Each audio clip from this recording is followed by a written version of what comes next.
Hi, everybody. Hi, everyone. Yeah, today we'll start by giving a round of introductions and then getting into using technology to increase the rarity of NFTs.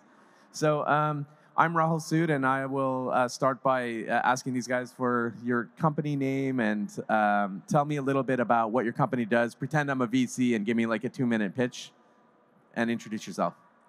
Hi everyone, my name is Zeno Saviour. I'm the founder and CEO of Character Labs, where we are building the next generation character platform, Character.XYZ. And at Character.XYZ, we provide streamable, functional, scalable, customizable virtual characters targeted to virtual worlds and metaverse use cases.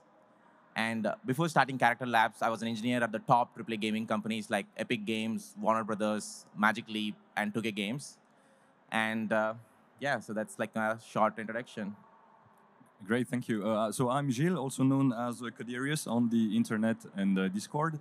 I'm an independent game developer and the head game developer of Soulcraft. It's an action RPG game. The game takes place in classic heroic fantasy with the orcs, elves, dwarves, and that kind of things. We use Web3 to give ownership to players, and also and I see the other founders who are just joining. Hi. Soulcraft is an action RPG game with orcs, dwarves, oh my god. I think I need some water, I'm sorry. That's all good. So you were just saying that you use Web3 for the ownership of the characters, and how else do you use it? Yeah, exactly. So we have different collections that have minted successfully last year. And the game takes place in a heroic fantasy world where there are waves of orcs coming, attacking the players, and you have to defend your dwarf miners while they are collecting crystals, and the crystal is the in-game currency that you can use to boost your characters, buy equipment, spells, and that kind of thing. Cool. Okay, and I'm Rahul Sood, and I'm a longtime entrepreneur in the gaming and entertainment space. I started a PC gaming company many years ago. It was called Voodoo that got acquired by HP. And then I was the first investor and really deeply involved with a company called Vervana out of Montreal, which is a VR AR company that got acquired by Apple. I started Microsoft Ventures. I was at Microsoft for 4 years, where I met my current business partner. And I was also the co-founder of Unicorn, which was an esports betting company that got acquired in 2021 by Entain. And now I'm the CEO of a company called Irreverent Labs, and we're a AI entertainment company, and we are building we're building a showcase game called Mecha Fight Club, which is a futuristic robotic cockfighting game based in the year 2140, where these individually unique cocks and hens fight in the coctagon, and they're all artificially intelligent NPCs. So we're a company that builds AI tools. One of them is this idea that we can breathe life into these NFTs and make them increasingly unique over time because they're artificially intelligent pets, basically. And the other one is we're building a tool that allows people to create short films using text and 2D images. And that's the sort of summary of what we do. So Zeno, tell me a bit more, go a little bit deeper on the idea of why rarity in characters is important and how it applies to entertainment. Definitely, yeah. Like, just to give some context on that question, like it goes back to the early days of video game design, where initially like we had simple characters, simple rarity, but as games become more sophisticated, developers started adding like more broad range of characters. They started adding like more unique behaviors, unique aesthetics, and unique abilities and all that. And now that we have blockchain and NFTs, now from a technology standpoint, we have like a new way to push that idea of rarity forward. And why should gamers care about that? Yeah, so like overall, like I grew up as a gamer, and one thing that I like is as a young kid, I like to flex in my crowd, having like this cool rare character and showing it off to my friends, like, hey, look what I have. And that behavior is like very common amongst like younger age who plays a lot of these games. And as a developer, it's important that we have that responsible design, that we support that ability to like provide rare characters to people who are playing these games. And the responsible design should include features to communicate like what the rarity is, how the rarity is, and what they get out of the rarity. That's cool. Okay, Giles, what about you? Yeah, sure. So I think rarity is really a big thing in the NFT space, because I think everyone is talking about NFT because of prices. I think that's really a big topic. So the price of the NFT will be driven by the rarity of it. But in our game, what we wanted to do is also to link the rarity to the utility and what you can do in the game with the rarity. So we have different use cases for the rarity in Soulcraft. For instance, the mining power of the dwarves. So as I mentioned before, the dwarves are mining crystal during the main game loop, and depending on the rarity, they will be able to mine more than so the rarer dwarves will be able to mine more than dwarves who will lower rarity. Do they start out rare, or like do they change rarity over time? How does it work? They don't change rarity over time, but they start. So when they were minted, they start with a. So it's a roll of the dice, basically, based on rarity. Yeah. But you can then keep upgrading your dwarfs, and I think we've seen that also off chain and using the metadata of the NFTs to keep upgrading the NFTs. Yeah. And I think that's really an interesting thing, is that it's not necessarily static, so you can keep upgrading your NFTs as you play the game. I see.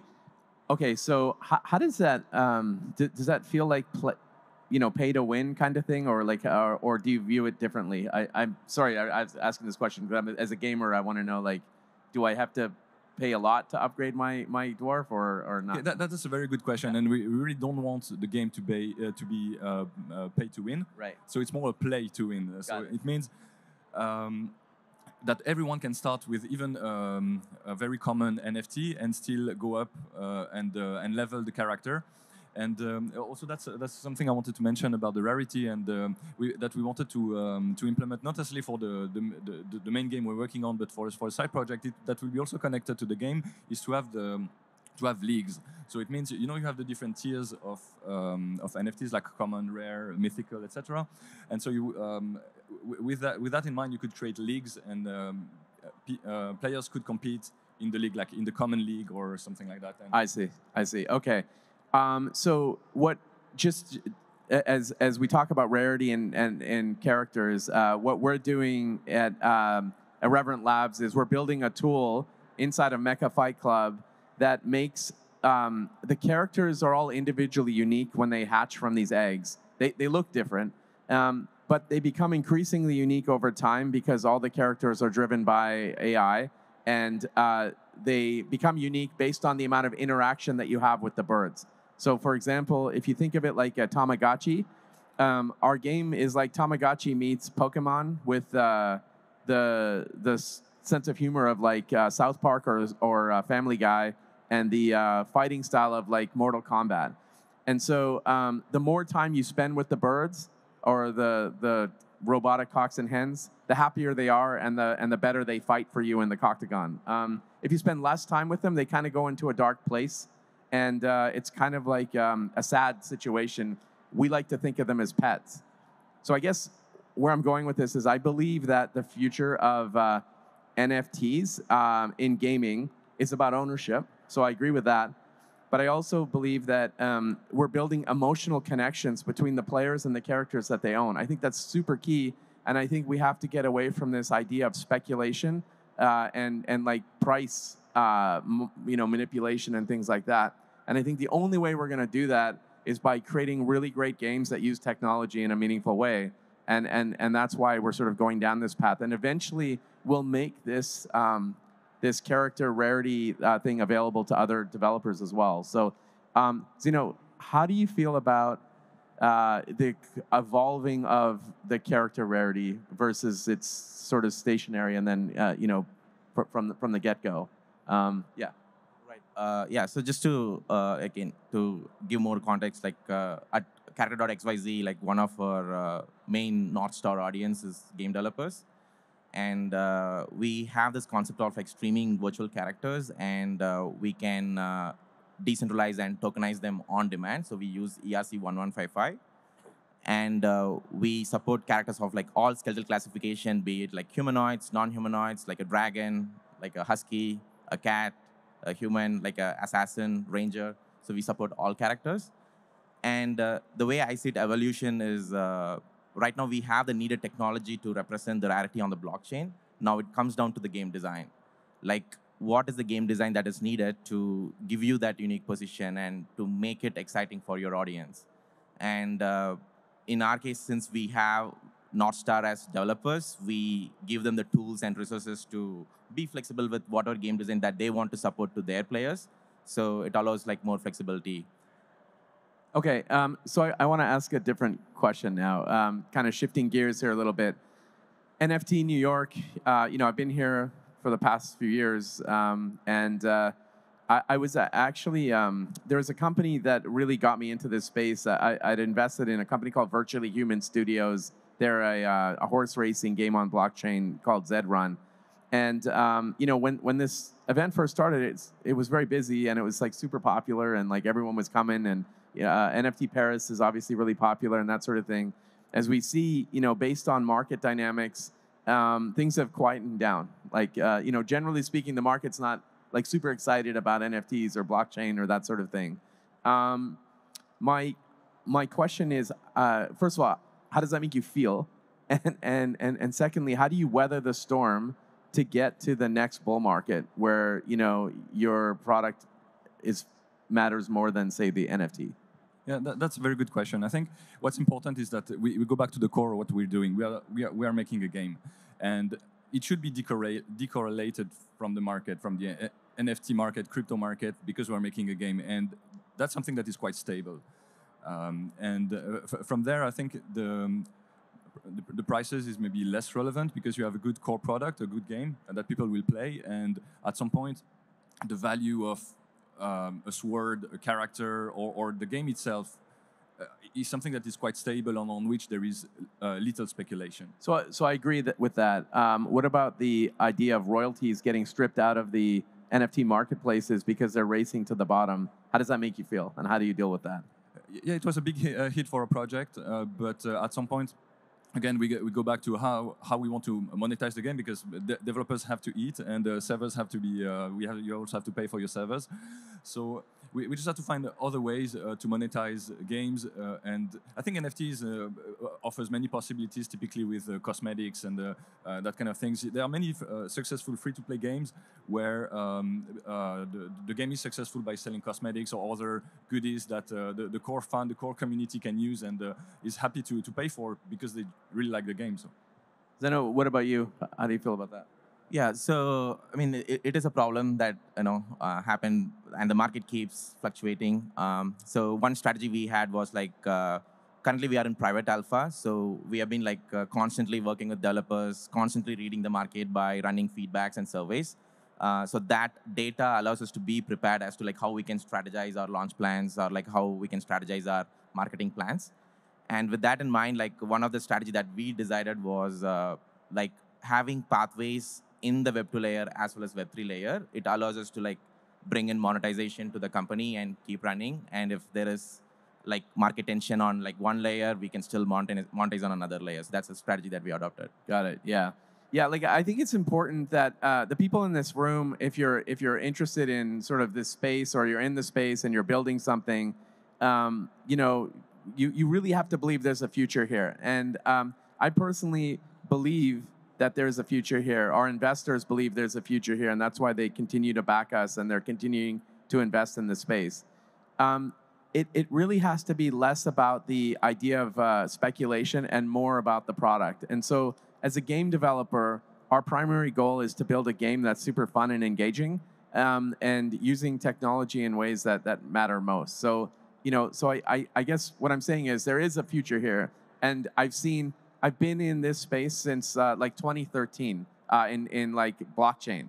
My last company, we built a blockchain-based esports betting company with its own token in 2014, and I've seen 4 bull markets that have completely brought in new audiences and new customers. And this last bull market was the most insane because it brought in big brands. It brought in massive celebrities like Tom Brady and others with FTX and this sort of thing.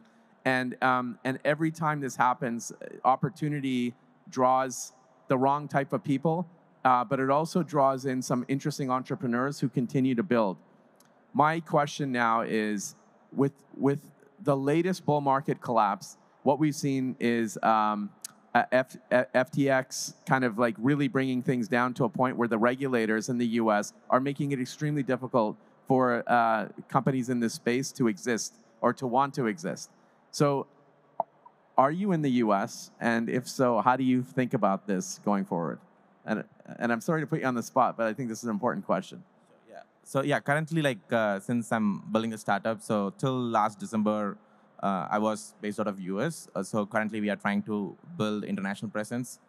So like this year, I'm spending a lot of time in India, building like teams like across globally, like in India as well as US. And yeah, so I think the challenges of like regulations is different across different countries. Like US has its own regulations to adhere to, and India has its own regulations to adhere to. And as a startup founder, like it's important that we try to like understand what are these regulations and try to follow it.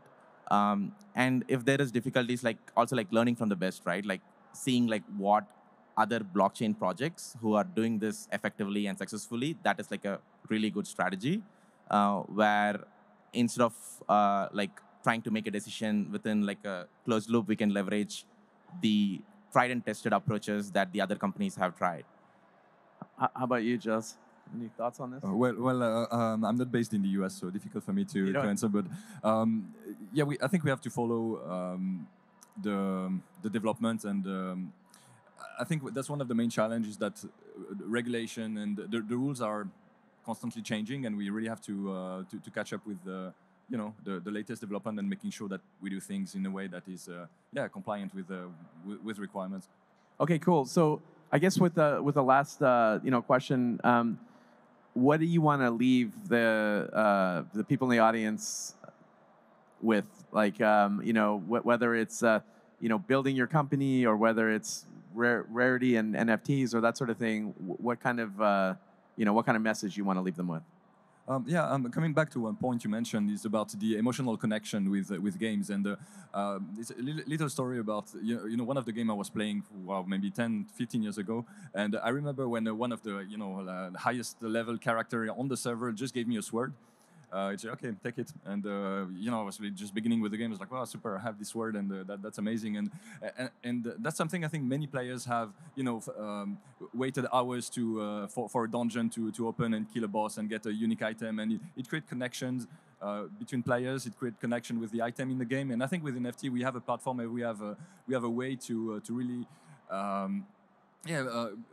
Give it another dimension and make it even more exciting to play games and use this kind of technology with games. Zeno, what about you?